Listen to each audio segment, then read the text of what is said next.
Ilang araw na lang at Pasko na, kaya naman hindi maiwasan ng pamilya ng mga tinambangan ng mag-asawang online seller na si Lerma Lulu at Arvin Lulu na balikan ang naging huling Pasko ng mag-asawa doong nabubuhay pa ang mga ito, na kung saan magkakasama sila at kumpleto pa ang kanilang pamilya.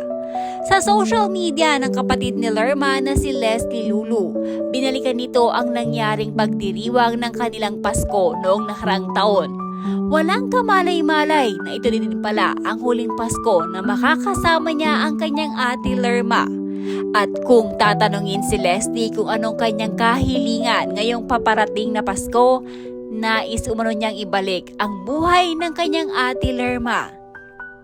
Sabi mo December 22, 24, para di mabitin, paano niyan te? Miss ko yung every year na may Christmas party tayo na lahat pakulo mo, excited ka kahit lahat sayo. Hirap yung mawala yung nakasanayan, ikaw yung mahilig sa ganito para maipon mo kami. Yung mga pamangkin mo na inispoiled mo, hahanapin ka. Mamimiss nila yung kada Pasko na binibilhan mo sila ng pamasko. Last Christmas, ito rin yung araw na pag-announce mo sa amin na finally nakamit mo na yung dream house mo. Sabay hug ko sa'yo at sabi ko, I'm so proud of you. Masaya ako para sa'yo. Di ko akalain na itong araw na to, ito rin ang huling Christmas party natin. Kung pwede lang sana ibalik yung panahon, bumalik ka kahit doon na lang ulit sa simpleng buhay noon.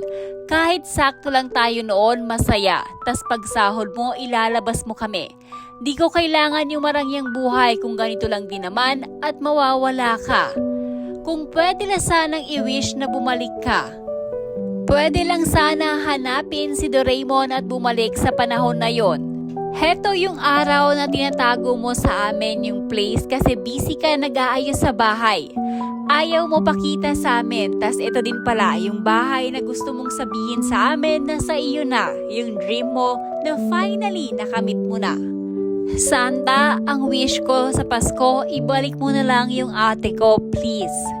Kung pwede lang sana i-wish talaga, ginawa ko na. Hirap nang wala ka at ganito pang bignigla kami. Hanggang ngayon, di pa rin matanggap.